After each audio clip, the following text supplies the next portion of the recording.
Hello and welcome to AIMLDL. Today we are going to learn about gradient descent and we are gonna go through the algorithm step by step. Gradient descent algorithm is an iterative process that takes us to the minima of a function. The formula below sums up the entire gradient descent algorithm in a single line. But how do we arrive at this formula? Well, it's actually very simple and just includes some high school maths. Through this video, we shall try to understand as well as recreate this formula in context of a linear regression model. Consider a bunch of data points in a 2D space. Assume that the data is related to the height and weight of students. We are trying to predict some kind of relationship between these quantities so we could predict the height of some new students afterwards. Now, let us see.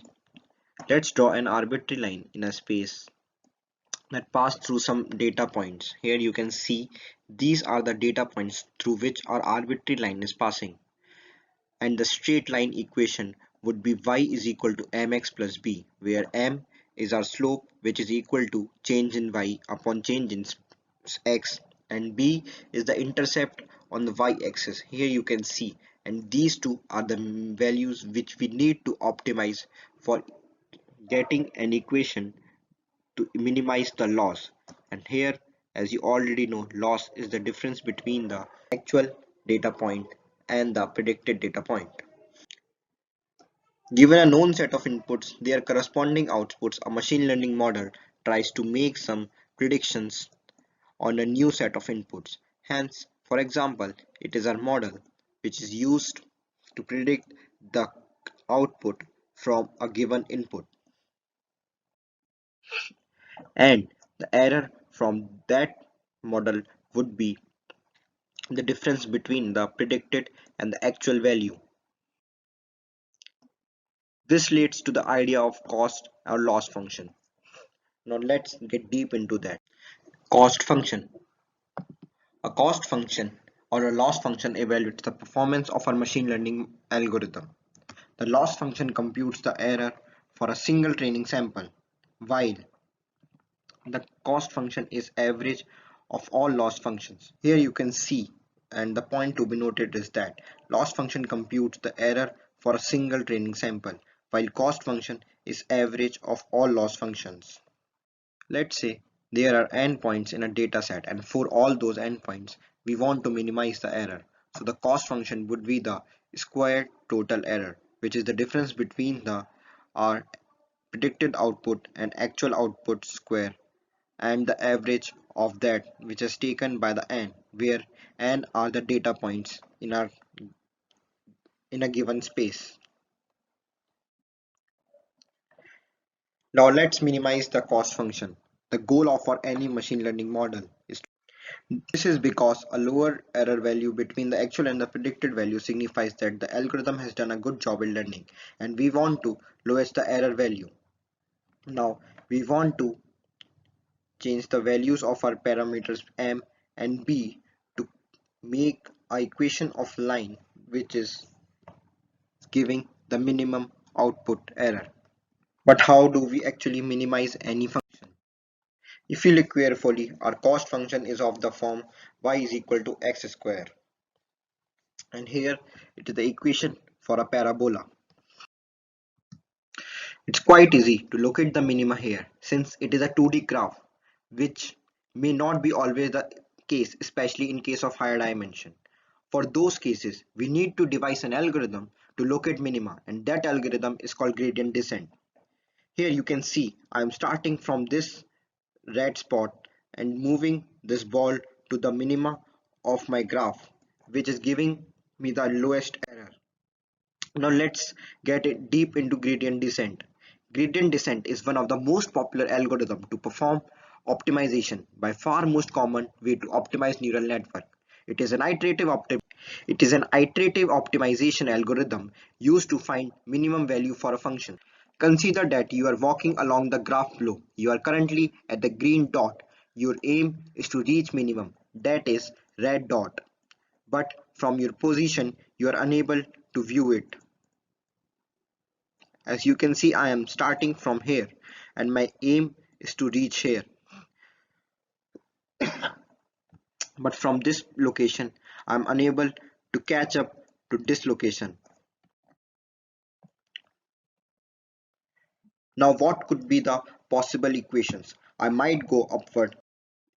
If you decide on which way to go, you might take a bigger step or a little step to reach your destination. For example, if I am here at this spot and I have to reach this minima, then I can take a large step as I already know my destination.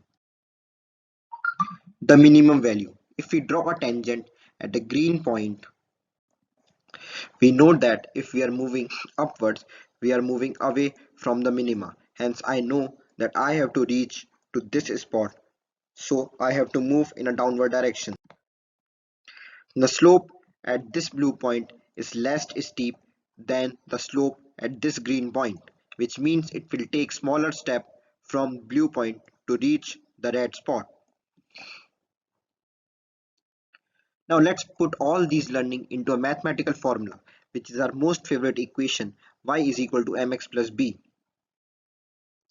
During the training process, there will be a small change in their value, and let the small change be denoted by delta.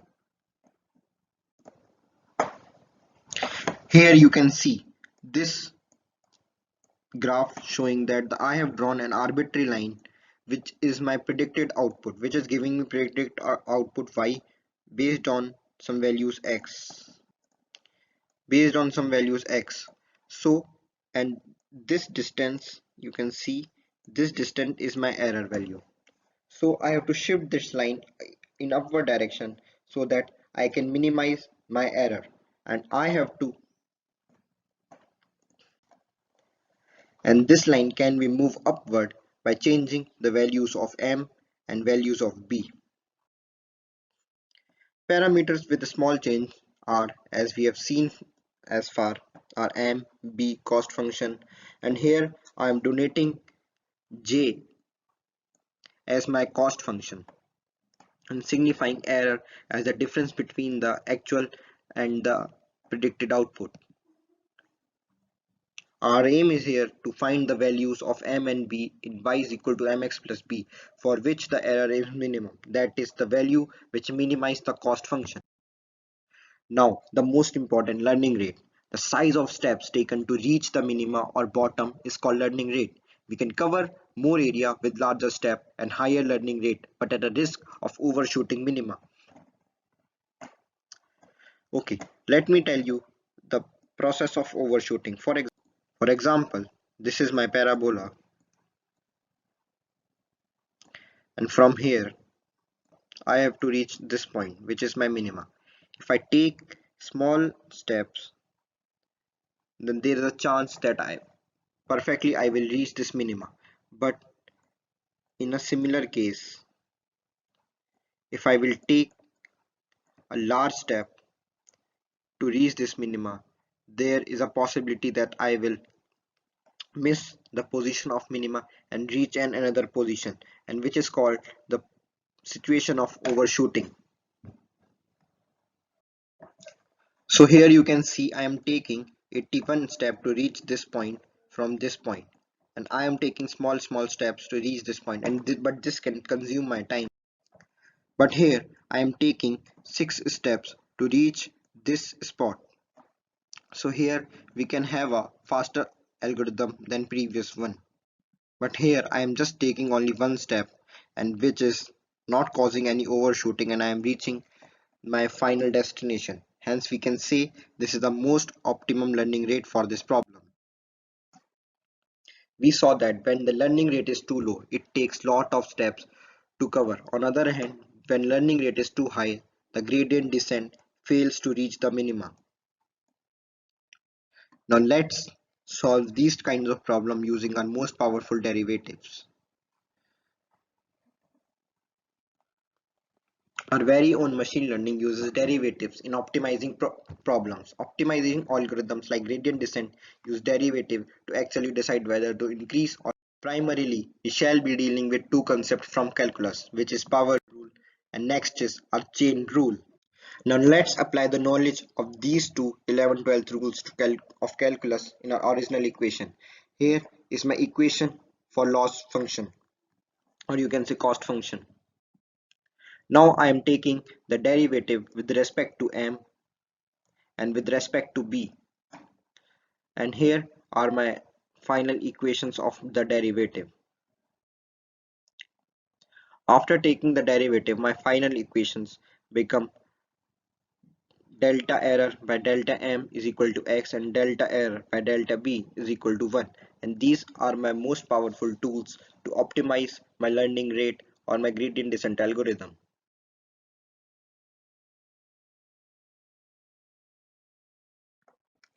Now here I am plugging the values back into my cost function and multiplying it with my learning rate.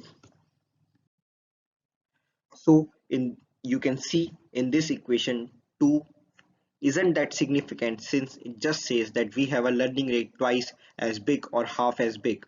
Now let's get rid of it. Ultimately, the entire video boils down to two simple equations, which is my next m and which is my next b. Here, m naught and b naught are our current parameters, and our m1 and b1 are my next parameters. Now let's start our coding part. Now we are going to implement the model which we have taken from a normal x and y dataset. Here you can see I have imported some libraries which are NumPy, Pandas, Matplotlib.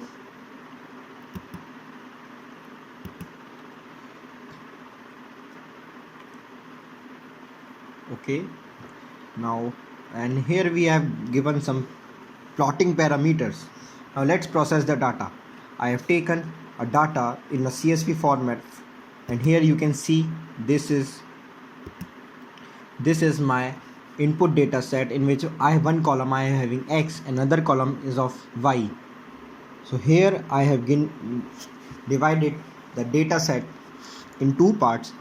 The use of iloc is that column 1 of my data set is considering as x and column y and second column is considering as y. Now let me show you the data set. Here you can see I have created a random data set from those x and y columns. Now let's build the model. Here I am setting the m as 0, c as 0 and L, which is my learning rate. As I have already told you, it is the steps I will be taking to reach the minimum, and the epochs, which are my number of iteration, I am taking it 1000.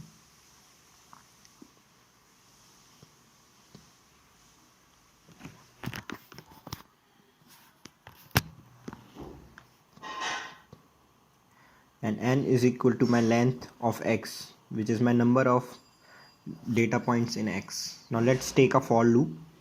And y predicted, as you can see, I'm using the equation mx plus c, and d here you can see is my derivative of m, and d derivative of my intercept I am taking as this.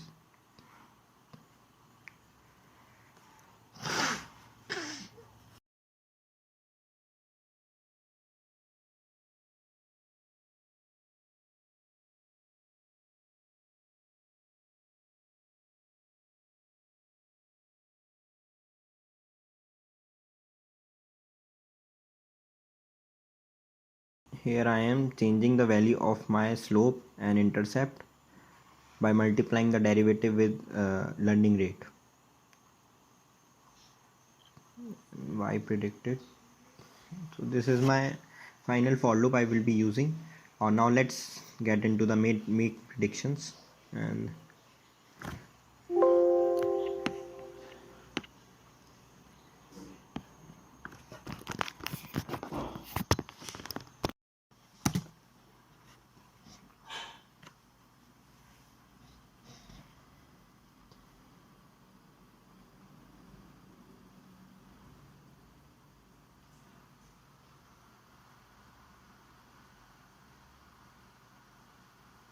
I have already told you.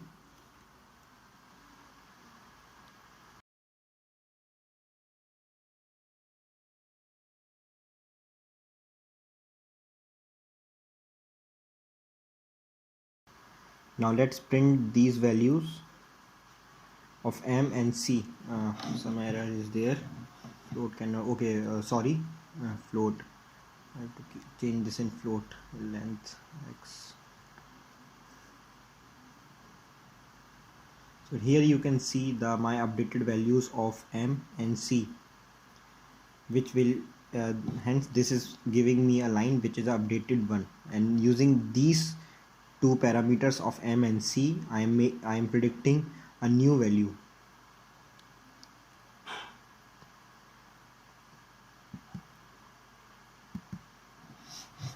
So this is my line, predicted line, using a one iterating operation using learning rate. Okay, this is I have drawn one arbitrary line.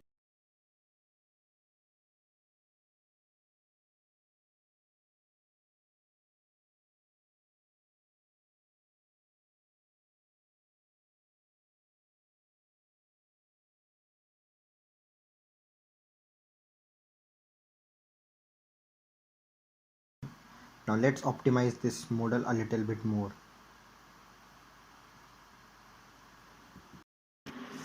The point of this video to demonstrate the concept of gradient descent. We use the gradient descent as our optimization strategy for linear regression by drawing the line of best fit. However, it is important to note here that the linear regression example can be chosen for simplicity, but can be used with other machine learning techniques too. If you like the video, do like, share and subscribe. Thank you.